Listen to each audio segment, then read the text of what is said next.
할렐루야. 네, 추석 연휴의 마지막 날입니다.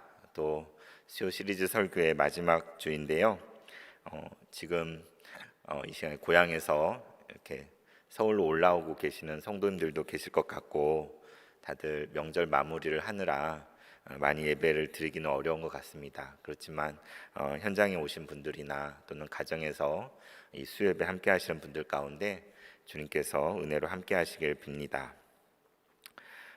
지난 시간에 걸쳐서 수요 예배 시리즈 설교로 시편 133편을 가지고 어찌 그리 아름다운가 라는 제목으로 말씀을 전하고 있습니다.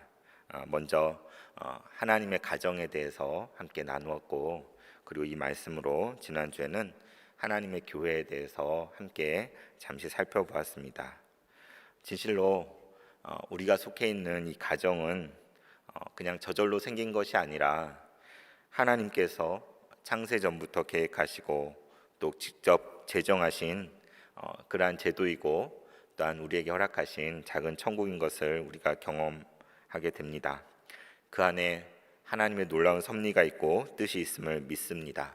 그래서 우리가 속한 가정에서 정말 그곳에서 하나님이 허락하신 그 영원한 생명을 미리 맛보는 그런 은혜가 우리 모두에게 있었으면 합니다. 이번 추석 명절을 통하여서도 가족들이 함께 모이신 분도 계실 것이고, 또 코로나나 여러 사정상 멀리 떨어져 있어서 함께하지 못한 분들도 계실 터인데, 어찌되었든 그 가정 안에서 그리스도의 사랑 안에서 함께 연합하며 또 주님이 주신 사랑을 경험할 수 있는 귀한 은혜가 있었기를 바랍니다. 또 교회는 무엇입니까? 우리가 이미 살펴본 대로 교회야말로 하나님의 택한 백성의 모임이지요. 교회는 하나님께 예배하는 예배 공동체요, 삶을 함께 나누는 삶의 공동체이지요. 우리가 예배할 때 하나님의 성령의 기름 부으심이 그 가운데 임해야 할 것입니다. 그리고 그리스도의 몸된 교회로서 우리는 그 안에 있는 지체들을 향하여서 형제보다도 더 깊은 사랑으로 서로를 섬기며 자기 자신을 내어주는 그러한 모습으로 살아가야 할 것입니다. 이러할 때에 정말 보라 형제가 연합함이 어찌 그리 선하고 아름다운고, 이 말씀 그대로 우리 가운데 이루어지는 것을 경험하게 되는 것이겠죠. 이제 이 시간 세 번째로 하나님의 나라에 대해서 함께 나누기 전에 계속해서 했던 대로 이 말씀으로 된 찬송을 한 곡 같이 나누고 시작하고자 합니다. 네, 이 함께 불러볼 찬송은 So Good이라는 찬송인데요. 한글 번역도 있지만 영어로 된 찬양 가사가 더 와닿는 것 같아서 영어로 된 찬양을 같이 잠시 나눠보고자 합니다. 네, 형제가 연합하는 것이 어찌 그리 선하고 아름다운지요, 이렇게 된 곡인데요. 한번 불러보도록 하겠습니다.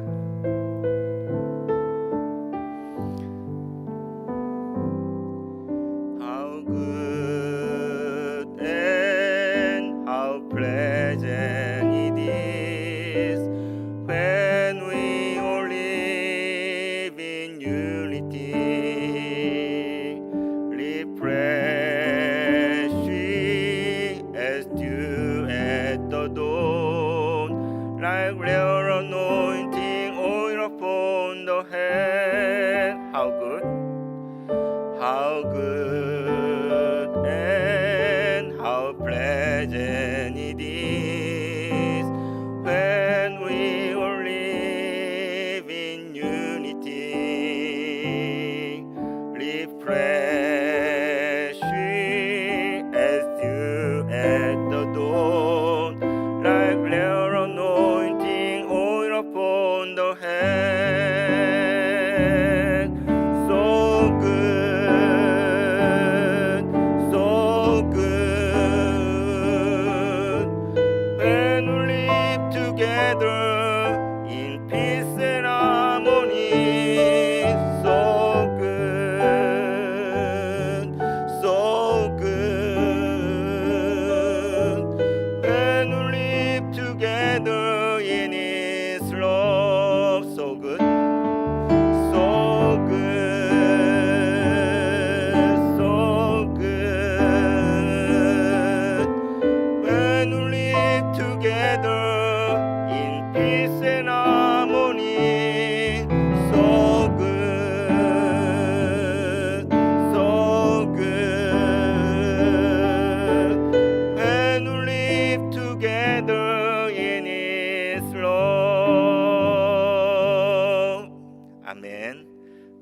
서로를 향해서 so good 한번 해볼까요? So good. 네, so good. 네, 네, 심히 좋습니다. 네, 얼마나 좋은가. 네, 오늘 시편 133편의 1절에 보라 형제가 연합하여 동거함이 어찌 그리 선하고 아름다운고. 금방 불렀던 찬양은 제가 청년 시절에 제가 속한 공동체에서 자주 불렀던 노래예요. 이렇게 정말 서로 함께 느끼면서 형제가 함께 평화와 조화 가운데서 함께하는 것이 얼마나 선하고 좋은가, 그분의 사랑 안에서 함께하는 것이 얼마나 좋은가 하면서 많이 불렀던 그런 노래여서 여러분 소개해봤습니다. 지난 시간에 히브리어로도 이 가사를 같이 나눠보았죠. 기억이 나시는지 모르겠습니다. 힌네 마톱 우만나임 쉐벳 아임감 야핫. 네, 네, 많이 계시면 함께 따라해봐도 좋을 것 같은데 온라인으로 드리고 있어서 힌네 마톱 우만나임 얼마나 선하고 얼마나 좋은가. 쉐벳 아임감 야핫 형제가 함께 연합하여 동거하는 것이.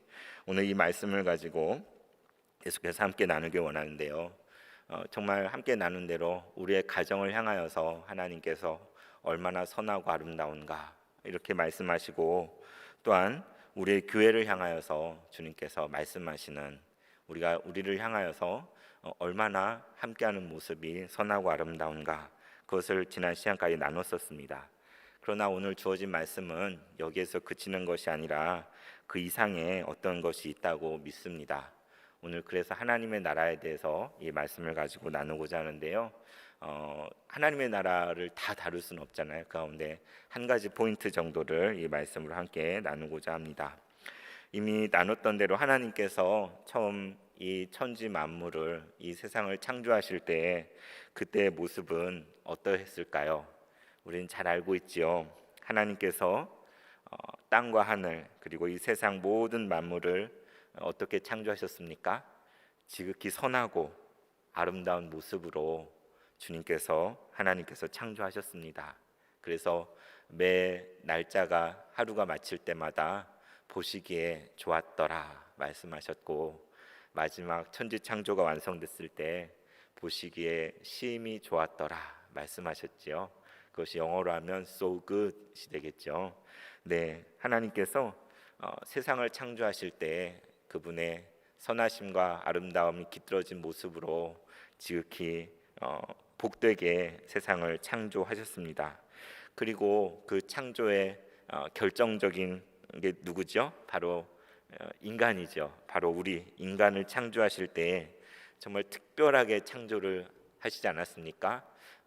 당신의 형상을 그 가운데 담아서 하나님의 형상을 따라서 우리를 지으셨고, 우리에게 영혼을 허락하시고, 우리에게 정말 그분을 대리하여서 이 세상을, 하나님이 지으신 선하고 아름다운 세상을 사랑하고 또 잘 다스리고 돌보고 섬기라는 그러한 귀한 사명을 주셨지요.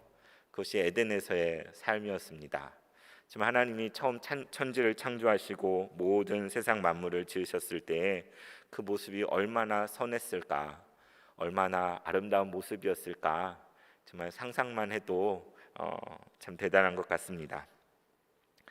그래서 하나님께서는 이렇게 이 세상을 창조하실 때 그분의 선함과 아름다움이 가득한 곳으로, 그리고 하나님의 형상을 닮은 인간이 그 가운데 살아갈 수 있도록 우리를 지으셨지요. 그런데 여러분, 이 세상은 어떻게 되었습니까?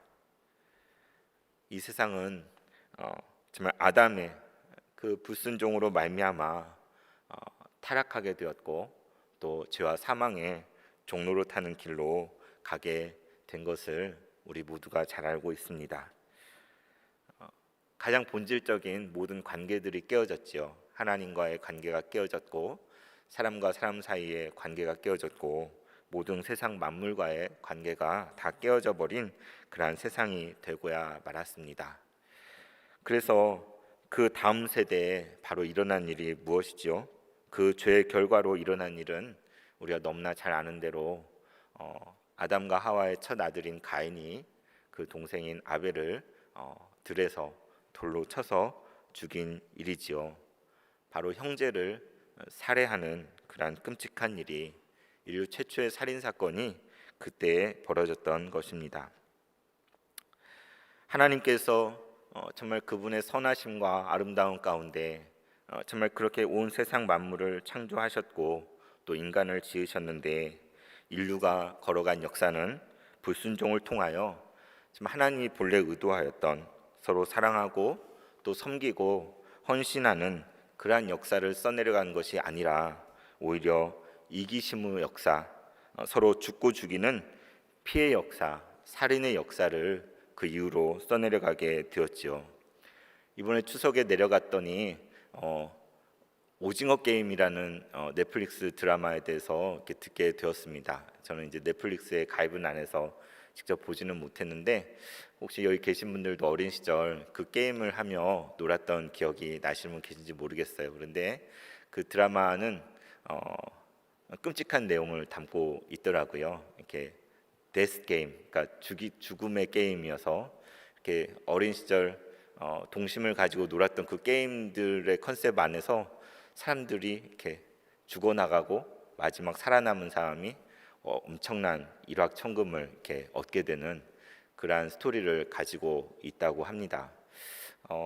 그래서 이게 지금 미국을 비롯한 전 세계에서 1위를 하고 있는 드라마, 우리나라 드라마인데요. 오징어 게임이라는 드라마가 그렇게 선풍적인 관심과 인기를 끄는데 왜 그럴까라고 생각해 보니까 정말 어린 시절 동심에 깃들어진 그 게임의 컨셉을 가지고 사람들이 이렇게 죽어나가는 그런 끔찍한 장면들이 잘 사실은 매칭이 안 되잖아요. 원래 저희가 어릴 때 게임하면서 너 죽었어 막 이렇게, 근데 그 진짜 죽는 건 아니잖아요. 근데 아웃된 건데, 그런데 그 컨셉을 가지고 그게 되게 충격적인 것 같고요. 또 그걸 보면서 잠시 나도 그 참가자가 됐다가 또 잠시 내가 전체를 컨트롤하는 사람이 됐다가 그런 감정이입이 되어서 제가 보지는 않았지만 거기에 참가자들이 이런 게임 안 하겠다고 다 그만두겠다고 한대요. 그런데 그래서 세상으로 돌아왔다가 다시 한 사람 두 사람씩 다 다시 내가 참가하겠다고 이렇게 목숨을 걸고 하는 게임인데 다시 이렇게 참가를 한다고 그러더라고요. 그래서 그게 이제 왜 이렇게 호응을 받느냐, 오늘날 세상을 그대로 그려주고 있기 때문이다라고 해설하기도 하는데 어떻습니까? 우리 총을 들고 직접 사람을 죽이지는 않지만 치열한 경쟁의 사회 속에서 다른 사람을 밟고 올라가야 살아남는, 내가 살기 위해서는 다른 사람들이 어떻게 돼도 상관이 없는, 그리고 그 일확천금을 위해서 달려가는 그게 어떻게 보면 오늘날 이 시대 인간 사회의 모든 모습을 아주 극적으로 보여주는 면이 있기 때문에 되게 사람들이 그렇게 드라마를 보는 것 같습니다. 그래서 이제까지 역사를 통해서 번영을 이루었던 수많은 문명들이 있었지요. 그런데 그 문명이 그렇게 꽃피우는 배경에는 수많은 노예들, 정복, 그리고 살해와 또 침략, 그런 것들이 뒷받침되어서 꽃피운 문명들이었고, 하나같이 그 옛적 바벨탑이 무너졌던 것처럼 그렇게 꽃피웠던 문명들, 인간이 쌓아올린 바벨탑은 다 무너져 내리고 말았습니다. 이러한 상황 속에서 우리는 그래도 희망의 끈을 놓지 않고 인간의 도덕과 윤리를 더 개발하고 또 인간성이 더 온전히 발현이 되면 이것을 극복할 수 있을 것이다 라고 생각했던 시대가 있었지요. 그러나 역사를 통해서 증명되는 것은 우리의 인간성이 회복된다고 우리 스스로의 윤리와 도덕 의식으로 이것이 결코 극복될 수 없는 것을 우리는 직접 확인하게 됩니다. 최근의 역사 속에서 지금 일어나고 있는 세계 곳곳에서 일어난 일들을 보면 인간이 할 수 없을 만한 일들이 지금도 벌어지고 있고 그렇지 않습니까? 그래서 인간의 윤리와 도덕으로 되지 않는 이 세상 가운데, 그렇다면 정말 강력한 법률과 또 처벌을 통해서 통제할 수 있지 않을까? 그래서 시대마다 강력한 법률을 통해서 나라를 다스리고 했던 시대들이 또 있었죠. 또 법체계들이 생기고, 그런데 그러한 강력한 법과 처벌이 있다고 해서 그러한 죄악들이 벌어지지 않느냐, 더 음성적으로 그런 일들이 벌어질 뿐만 아니라 오히려 그 강력한 권력을 쥔 정권이 또 그러한 힘을 가진 군대가 정말 위에서 수많은 사람들을 더 죽이고 핍박하고 억압하는 그러한 것들을 또 우리는 보게 됩니다. 그렇다면 정말 오늘날 놀랍게 발전하고 있는 하이테크닉 기술과 또 여러 가지 정보와 그러한 것들이 고도로 발전을 하면 이러한 것들이 극복될 수 있을까? 그것에 아직까지 희망을 가지고 있는 사람들도 있을지 모르지만 정말 인간성, 처음에 타락하여서 하나님을 떠난 죄된 본성을 지닌 인간의 그 본성이 변하지 않는 한 정말 한 걸음도 더 나아갈 수 없는 것이 이 세상의 모습이지요. 그래서 이 세상의 모습은 사실 so good이 되어야 되는데 전혀 선하지 않고 정말 뉴스를 보든 무엇을 보든 not good, 정말 좋지 않다, 선하지 않다가 더 정답인 것만 같습니다. 어쩌면 so bad, 너무나 나쁘다. 요즘 저희 첫째가 영어를 공부하면서 비교급과 최상급을 배우는데요. bad에서 더 나쁜 게 뭐죠? worse고 정말 최고로 나쁘다가 더 worst죠. 정말 어쩌면 이 세상의 실상의 모습은 더 worst에 가깝다고 할 수 있을 것입니다. 왜냐하면 형제가 형제여야 되는데 오히려 원수가 되어가는 그러한 세상이기 때문이지요. 우리의 현실이 그것을 극명하게 보여주고 있습니다. 우리 남과 북의 상황이 어떻습니까? 한 피를 나누고 한 솥밥을 먹었던 한 형제였는데 정말 역사 속에서 사상으로 갈리고 여러 가지 상황 속에서 서로 전쟁을 했을 뿐만 아니라 원수지간이 되어서 지금까지 살아가고 있는 그 극명한 현실 속에 우리가 놓여 있지 않습니까? 그 한가운데 우리가 살아가고 있는 것입니다. 그래서 하나님께 이 세상을 선하고 아름답게 창조하셨는데 우리가 그것을 다 망가뜨리고 너무나 악하고 선하지 않고 정말 처참한 모습으로 변화된 이 세상을 하나님께서 어떻게 하실까요? 그렇다면 하나님께서 이 세상을 다 심판하고 버려버려야 되지 않을까요? 하나님께서 이 세상을 심판하고 버리셨는가? 우리는 노아의 홍수 때를 떠올릴 수가 있습니다. 또 방주에 살아남은 8사람의 이야기를 우리는 잘 알고 있지요. 이것들을 생각할 때에 정말 우리는 이 세상은 다 심판받고 다 버림받을 거야. 방주에 살아남은 그 몇 사람 외에는 다 버림받은 것처럼 교회 믿음 안에 있는 우리 말고는 다 심판받을 거야. 이렇게 생각하기가 쉽지 않습니까? 근데 이것이 바로 선민이라고 생각하는 유대인들이 이방인들을 보면서 생각하는 바로 그 관점이고 어쩌면 교회에 속해 있는 우리들도 이 세상을 바라볼 때 가질 수 있는 그러한 태도의 한 모습일 것 같습니다. 그런데 과연 하나님께서 이 세상을 포기하고 다 버리셨는가? 저는 그렇지 않다고 말씀드리고 싶습니다. 왜냐하면 요한복음 3장 16절에서 이렇게 기록되어 있기 때문이지요. 하나님이 세상을 이처럼 사랑하사 하나님이 세상을 이처럼 사랑하사 독생자를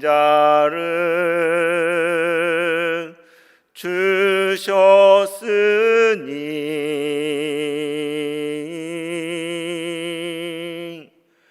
이는 저를 믿는 자마다 멸망치 않고 영생을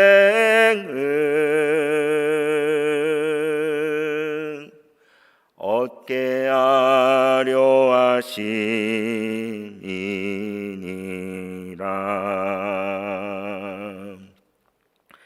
하나님이 세상을 이처럼 사랑하사 독생자를 주셨으니 이는 그를 믿는 자마다 멸망치 않고 영생을 얻게 하려 하심이라. 그렇습니다. 하나님은 이 세상을 포기하시거나 버리지 않으셨습니다. 하나님의 그 변함없는 사랑이 지금도 이 세상을 사랑하고 계십니다. 정말 너무나 타락하고 하나님을 멀리 떠나버렸지만 집을 나간 아들을 기다리시고 찾아오시는 것처럼 하나님은 이 세상을 지금도 이처럼 사랑하고 계신 것이죠. 그 증거가 무엇입니까? 오늘 말씀에 있는 것처럼 이 땅에 오신 하나님의 아들 예수 그리스도, 독생자를 주셨으니 예수님께서 이 땅에 오셨다는 것, 그 자체가 하나님께서 지금도 변함없이 이 세상을 사랑하신다는 것이죠. 예수님이 이 땅에 오셔서 의인과 정말 훌륭한 사람들과 어울리지 않으셨습니다. 오히려 예수님은 죄인과 세리의 친구가 되어 주셨고 손가락질 당하는 창녀의 벗이 되어 주었지요. 로마서 5장 8절은 이렇게 기록되어 있죠. 우리가 아직 죄인 되었을 때에 그리스도께서 우리를 위하여 죽으심으로 하나님께서 우리에게 대한 자기의 사랑을 확증하셨느니라. 바로 십자가야말로 하나님의 사랑입니다. 여기서 중요한 것은 우리가 아직 죄인 되었을 때인 것이죠. 이것은 남의 이야기가 아닙니다. 다른 사람들의 이야기가 아니라 바로 여기에 있는 우리 자신의 이야기이지요. 우리는 누구였습니까? 하나님과 원수 되었었습니다. 죄로 인해서 하나님을 멀리 떠나고 그 모든 관계가 다 깨어져서 결코 하나님의 사랑을 다시 받을 수 없는 그 사람, 그 당사자가 바로 우리라는 것입니다. 그런데 전혀 자격이 없는 이에게 놀라운 구원이 임한 것이지요. 존 버년의 고백과 같이 죄인 중에 괴수에게만 놀라운 은혜가 우리에게 임한 것입니다. 하나님이 우리를 사랑하셨다는 그 자체가 그것을 그대로 보여주는 것이죠. 그리고 또한 하나님께서 이 세상을 지금도 사랑하신다는 또 다른 증거가 무엇일까요? 그것은 바로 먼저 믿은 우리들, 여기 있는 우리 자신이요, 또 주님의 몸된 교회가 바로 그 증거라고 말씀드릴 수 있습니다. 하나님은 이 세상을 결코 포기하지 않으셨습니다. 그래서 지금도 이 세상을 사랑하고 또 사랑하고 계신 것이죠. 어떻게 사랑하고 계십니까? 바로 저와 여러분을 통해서, 바로 믿고 있는 그리스도인들을 통해서 그리스도의 사랑이 이 세상으로 흘러가기를 원하십니다. 바로 믿음의 공동체인 교회를 통하여서 이 타락해버리고 상해버린 하나님을 떠난 세상을 품으라고, 사랑하라고 말씀하고 계신 것이죠. 우리 교회가 그 이름처럼 진정 주님이 다스리시는 주님의 교회라면 우리는 이 세상에 대해서 눈 감고 저버려서는 안 될 것입니다. 우리끼리만 잘 먹고 잘 살자, 우리끼리만 잘 지내면 된다, 이것은 결코 있을 수 없는 일이지요. 세상에 장벽을 쌓고 그 안에서 지낸다는 것은 맞지 않는 것입니다. 오히려 교회는 모든 장벽을 허물고 그 세상 속으로 그리스도의 심장을 가지고 나아가 그 가운데 세상을 향한 하나님의 사랑을 증거하고 나타내고 그것을 품어내야 되는 것이죠. 보라, 형제가 연합하여 동거함이 어찌 그리 선하고 아름다운고. 그렇습니다. 형제가 연합하여 동거한 것은 너무나 아름답고 선한 모습이지요. 그러나 만일 그 형제가 원수가 되었다면 어떻겠습니까? 형제지간이 관계가 틀어져서 원한이 쌓였을 때 그것이야말로 정말 지옥과 같은 모습일 것입니다. 이 세상은 형제가 원수가 된 세상이요, 더 이상 형제가 아니게 되어버린 그러한 경우가 너무나 많습니다. 그래서 서로 사랑하고 섬기기에도 부족한데 서로 더 분열하고 차이를 두고 다투고 갈등이 많은 곳이 이 세상이시죠.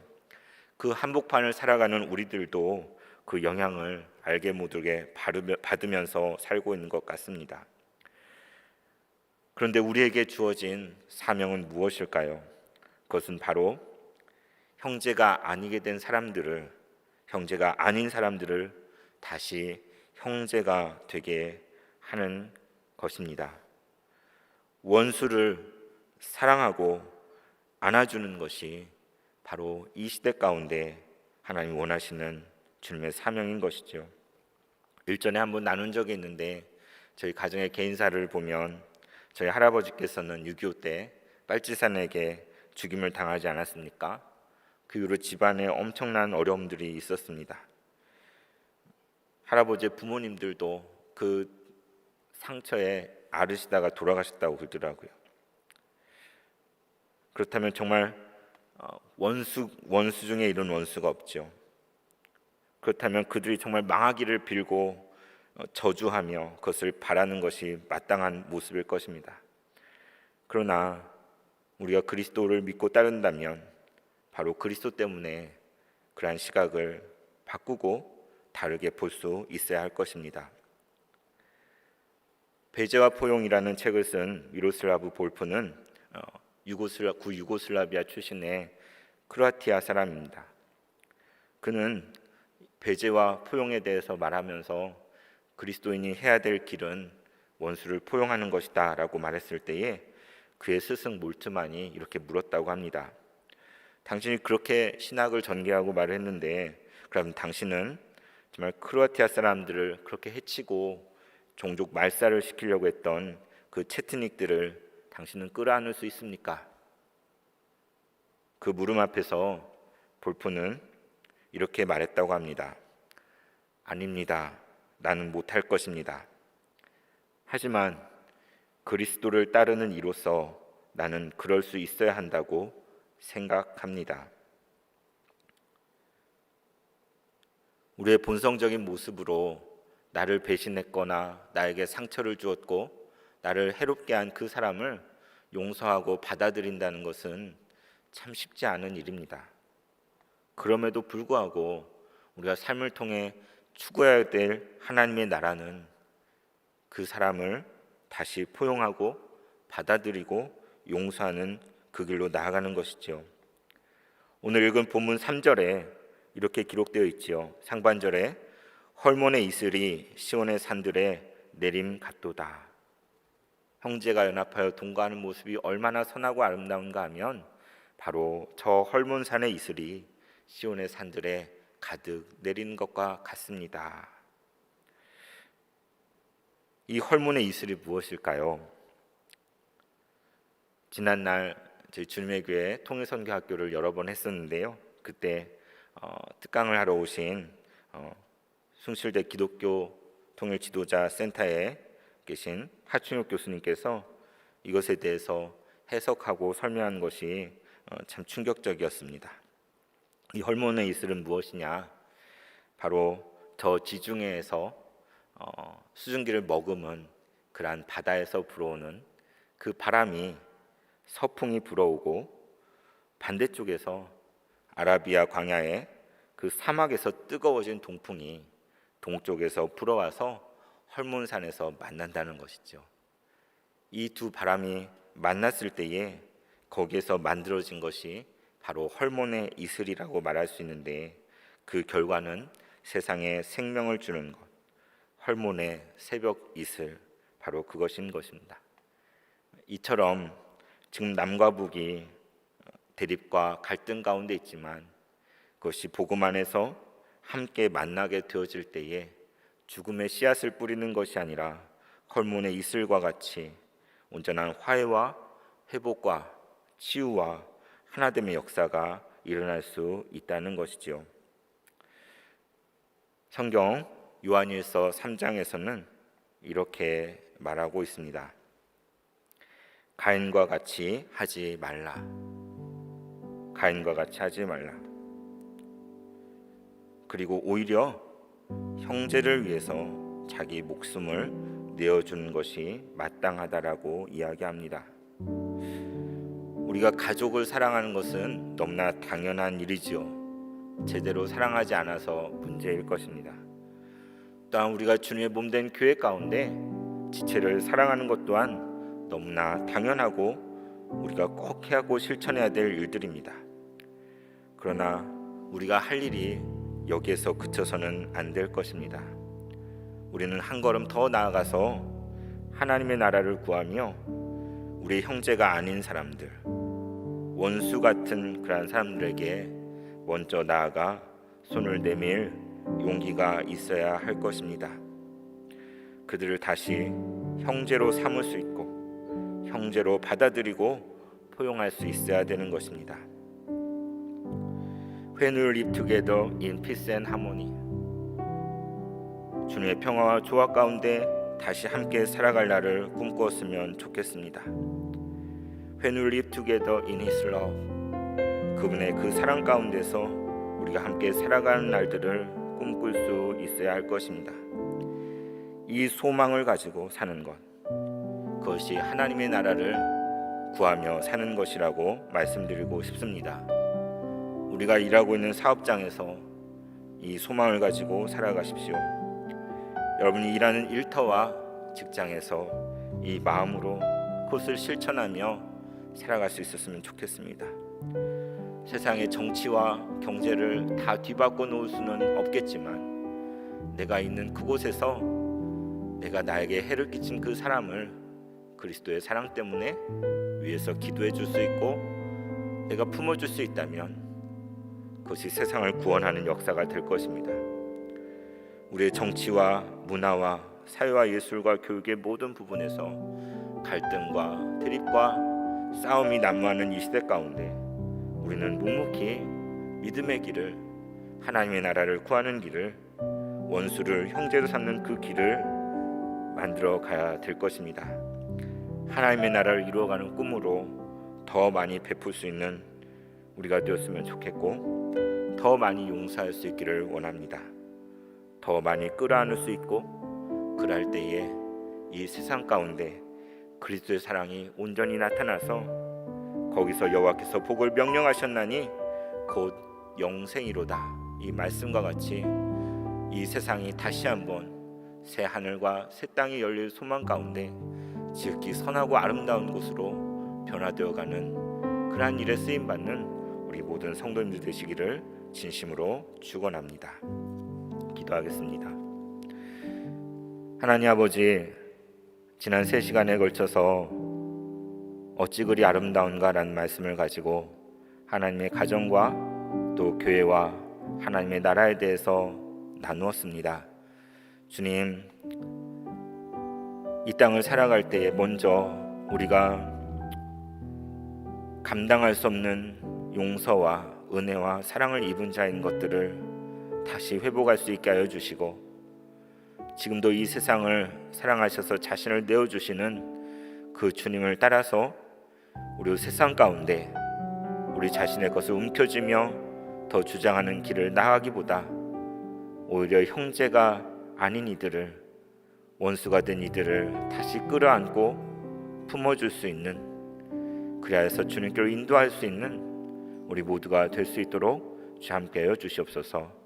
우리 주 예수 그리스도 이름으로 기도드리옵나이다. 아멘.